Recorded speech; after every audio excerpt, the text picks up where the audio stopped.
Hello friends.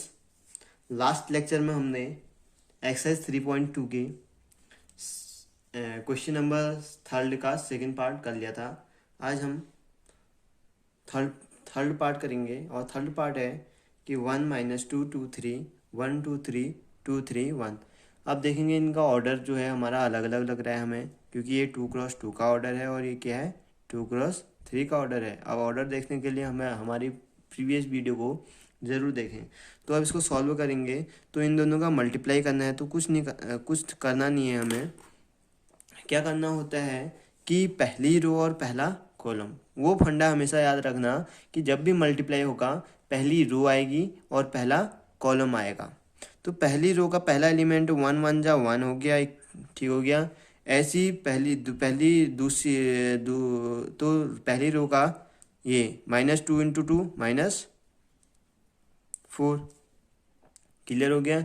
ऐसे ही आगे बढ़ेंगे, ये इससे मल्टीप्लाई होगा, यानी कि पहली रो दूसरा कॉलम, यानी कि 1 2 एंड -2 × 3 -6। ऐसे ही ये इसके साथ मल्टीप्लाई होगा तो 1 3 3 -2, क्लियर हो गया। आगे की ओर बढ़ते हैं तो अब लेते हैं एक रो हमारी पूरी कंप्लीट हो गई है और पूरे कॉलम भी कंप्लीट हो चुके हैं। अब सेकेंड रो में चलते हैं। 2 और 3 हमारे सेकेंड रो के एलिमेंट हैं, तो 2 से 1 को मल्टीप्लाई करेंगे तो 2 1 = 2 + 2 3 = 6। ऐसे 2 2 = 4 + 3 3 = 9। ऐसे 2 3 = 6 + 3। Now the answer is equal to -3 -4 1 8 13 9। That is your answer. कुछ नहीं करना होता है, क्वेश्चन में देखने होते हैं कि नंबर ऑफ रो कितने हैं और नंबर ऑफ कॉलम कितने हैं।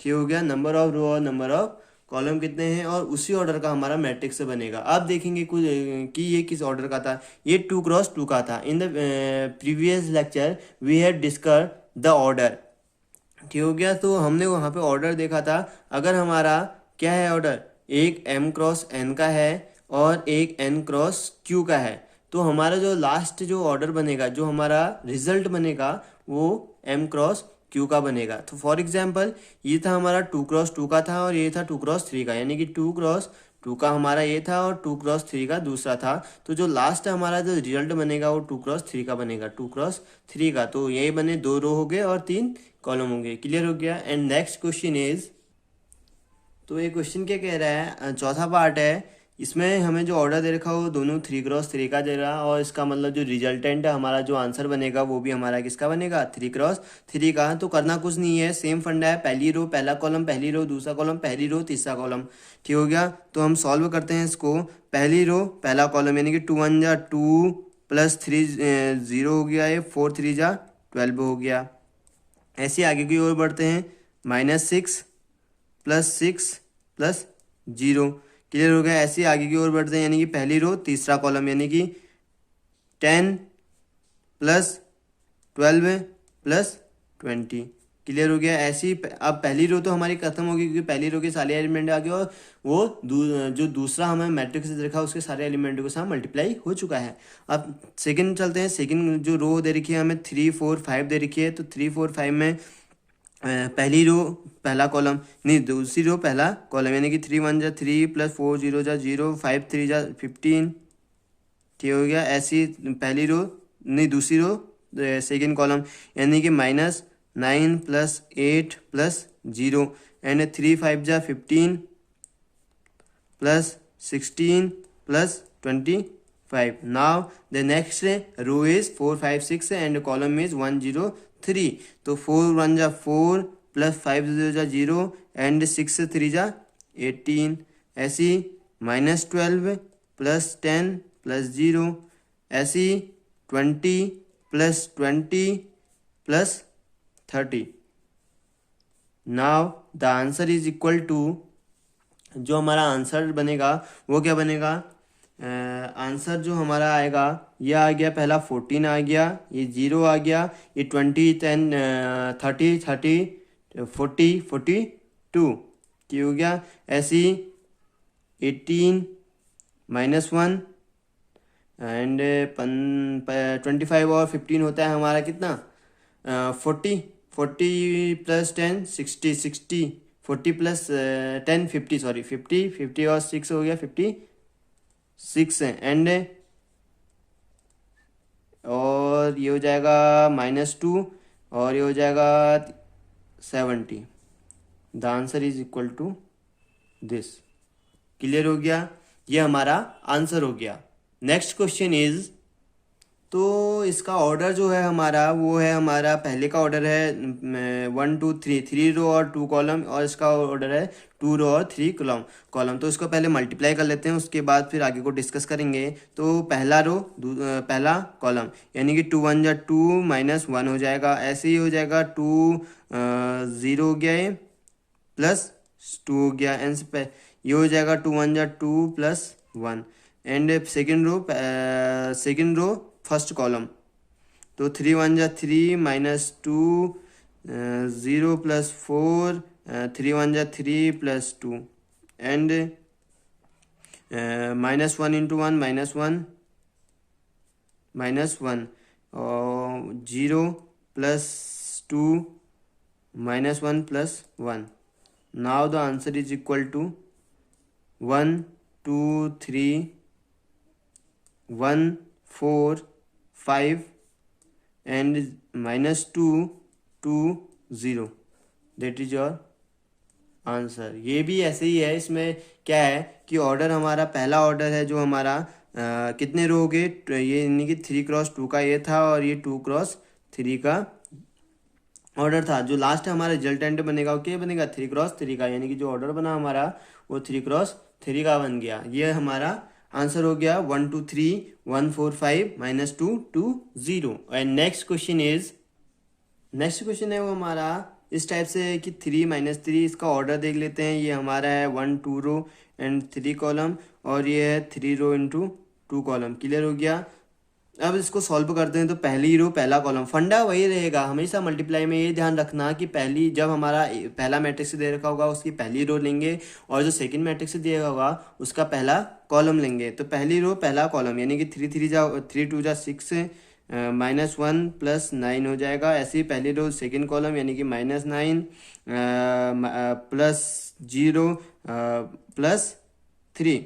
ऐसे ही ख़त्म हो गया। आप सेकंड रो फर्स्ट कॉलम, यानी कि -2 +0 +6। ऐसे ही माइनस माइनस प्लस हो जाएगा, यानी कि 3 + 0 + 2। Now the result is equal to 14 -6 4 5, यानी कि 14 -6 से 4 एंड 5, ये इक्वल टू आंसर। अब हम डिस्कस करते हैं इसके ऑर्डर पे। तो जो हमारा पहला ऑर्डर था ये हमारा 2 × 3 का था, और हमारा ये क्या है 3 × 2 का था। दो ऑर्डर थे हमारे। तो जो हमारा रिजल्ट निकलेगा, जो हमारा क्या निकलेगा रिजल्ट निकलेगा, वो निकल देगा हमारा इसका पहला और इसका लास्ट, यानी कि 2 × 2 का ऑर्डर निकलेगा। And the question is the order of this question is equal to 2 × 2। ठीक हो गया। अगर बाई चांस तुम्हारा इसका ऑर्डर अलग आ रहा है, ये तुम्हारा ऑर्डर आ रहा है 3 × 2 का, अगर तुमने कुछ गलत किया है तो इसका मतलब तुम्हारा ऑर्डर गलत आ सकता है। लेकिन जब भी ऑर्डर ऐसा जब भी क्वेश्चन इस टाइप से होगा या किसी भी टाइप से होगा, तो उसका ऑर्डर जो होगा, ऑर्डर निकालने के लिए क्या करना होता है कि जो पहला 2 यानी कि m × n दे रखा हमें और n × q दे रखा है, तो हमारा यानी कि यहाँ पे n और n सेम होनी चाहिए, तब हमारा निकलेगा है रिजल्टेंट है। ठीक हो गया। तो जो हमारा रिजल्ट निकलेगा वो n × q का निकलेगा, m × q का। That is your answer. अगर कोई क्वेश्चन में कहे तो find the order of this two matrix which is multiply and find the resultant order. तो जब उन दोनों को मल्टीप्लाई करेंगे तो उसके बाद जो हमारा ऑर्डर निकलेगा, ऑर्डर नहीं की कोटि जो निकलेगी वो क्या होगी, तो हमें वो पूरा सॉल्व करने की कोई ज़रूरत नहीं है। दोनों क्वेश्चनों का हम ऑर्डर देखेंगे कि दोनों क्वेश्चनों का ऑर्डर क्या है। ऑर्डर देख के हम उसके बाद उनको देखेंगे, उन ऑर्डर देख के हम बता सकते हैं कि किस ऑर्डर का जो हमारा रिजल्ट आएगा वो किस ऑर्डर का होगा। ठीक हो गया। अब हम नेक्स्ट क्वेश्चन की ओर चलते हैं, क्वेश्चन नंबर 4। ये 3 के सारे पार्ट कंप्लीट हो चुके हैं। अब क्वेश्चन नंबर 4 की ओर चलते हैं। द क्वेश्चन नंबर 4 इज तो क्वेश्चन नंबर 4 कह रहा है कि यदि a इज इक्वल टू इतना, b equal to something, c is equal to कुछ ये दे रखा, तो a प्लस बी और b माइनस सी ज्ञात करो। साथ ही सत्यापित करो कि a plus B minus C equal to a plus B minus C. तो इंग्लिश मीडियम वालों के लिए क्या है, if a matrix a equal to and b equal to and c equal to, then find the value of a plus B and b minus C, and also prove that a plus B minus C equal to a plus B minus C. ये हो गया, clear हो गया। तो पहला है, हमें a plus B निकाल लेते हैं। a प्लस बी निकालने के लिए हमें मैट्रिक्स अब लिखने की कोई ज़रूरत नहीं है, क्योंकि हमने इतने क्वेश्चन कर चुके हैं। तो अब हम थोड़ा आगे की ओर बढ़ते हैं। तो a प्लस बी निकालने के लिए पहले a हमें पहले से दे रखा है और b हमें दे रखा है। मैंने यहाँ पे क्वेश्चन लिखा है, इसलिए मैं a और b की वैल्यू दोबारा नहीं लिखना चाहता हूँ। अगर पेपर में अगर तुम्हारा आए तो तुम्हें पहले a और b की वैल्यू लिखनी पड़ेंगी, फिर उसके बाद उसको सॉल्व करना पड़ेगा, नहीं तो कैलकुलेशन में गड़बड़ी हो सकती है। तो इसमें क्या था, पहला और दूसरा, पहले रो का पहले रो के साथ, दूसरी रो का दूसरे रो के साथ, तीसरी रो का तीसरे रो के साथ, और पहला एलिमेंट का पहला एलिमेंट के साथ, जैसे कि वन और थ्री का, यानी कि 1+3। ऐसे ही आ जाता है 2-1 एंड -3+2।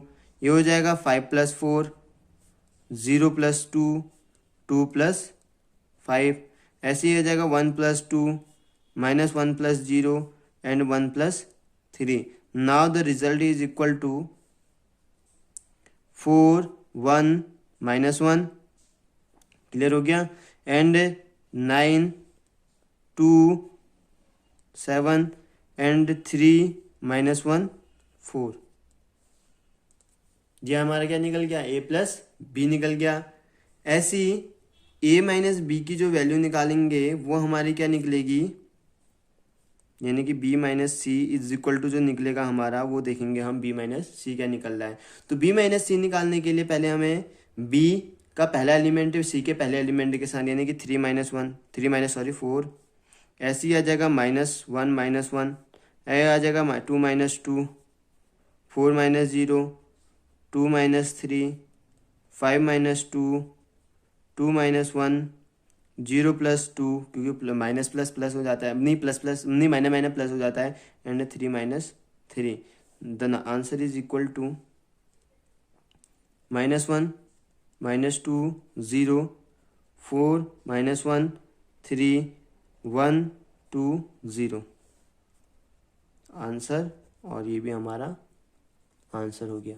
अब उसके बाद क्या कह रहा है कि हमने a प्लस बी और a माइनस बी हमने निकाल दिए हैं, a प्लस बी और a माइनस बी हमने निकाल दिए हैं। अब हम चलते हैं, जो क्वेश्चन कह रहा है a plus B minus C equal to a plus B minus C. तो पहला जो प्रूव करना है हमें, वो क्या करना है, a plus B minus C. तो इज इक्वल टू, a की वैल्यू हमें क्या है, 1, 5, 1, 2, 0, -1, -3, 2, 1, ठीक हो गया। और b माइनस सी की वैल्यू अभी हमने निकाल रखी है, तो हम इसको सीधे b माइनस सी की वैल्यू रख देंगे, यानी कि -1, -2, 0, 4, -1, 3, 1, 2, 0। तो अब इसको ऐड करेंगे, तो ऐड करने की प्रोसेस वही है, 2, -2, -3 + 0, 5 + 4, 0, -1, 2 + 3, 1 + 1, -1 + 2, 1 + 0। तो हमारा जो आंसर निकलेगा वो क्या निकलेगा हमारा, 0, 0, -3, क्लियर हो गया, 9, -1, 5 एंड 2, 1, 1, ठीक हो गया। ये हमारा आंसर निकले गया। ऐसी जो सेकंड कंडीशन क्या पूछ रहा है कि a और b को जोड़ो, उसके साथ -c को घटा दो। तो हम ऐसे ही करते हैं, a प्लस बी की वैल्यू अभी हमने निकाल रखी है, ये हो जाएगी 4, 9, 3, 1, 2, -1 एंड -1, 7, 4, और हमें उसके साथ c माइनस करना है। तो c की वैल्यू है हमारी 4, 0, 1 एंड 1, 3, -2, 2, 2, 3। तो इज इक्वल टू, अब इसको सब्ट्रैक्ट कर देंगे, तो ये आ जाएगा 4, -4, 1, -1, -1, -2, 9, -0, 2, -3, 7, -2। ऐसी 3 माइनस वन प्लस 2 4 माइनस 3, तो इक्वल टू आंसर जो आएगा हमारा वो आ जाएगा 0 0 माइनस 3 9 माइनस 1 5 2 1 1।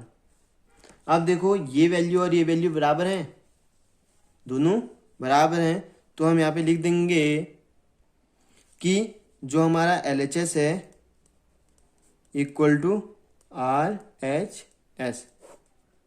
ये आ गया हमारा LHS इक्वल टू RHS। अब ये देखना हमें जरूरी है। अब मैं एक चीज तुम्हें इसमें फैक्टर वाली बता देता हूँ, जहां पे भी प्रूफ दैट करके आएगा तो हमेशा दोनों वैल्यूएं बराबर आएंगी, यानी कि प्रूफ दैट में इसका मतलब वो डेफिनेटली क्या है कि LHS बराबर RHS होगा ही होगा। अगर बाई चांस नहीं आ रहा है तो इसमें तुम्हारी गलती है और तुम्हारी कैलकुलेशन की गलती है। तो इसके लिए कैलकुलेशन ठीक करने के लिए इन क्वेश्चनों को बार बार रिपीट करते रहो, ठीक हो गया। अब उसके बाद क्वेश्चन नंबर 5 की ओर चलते हैं।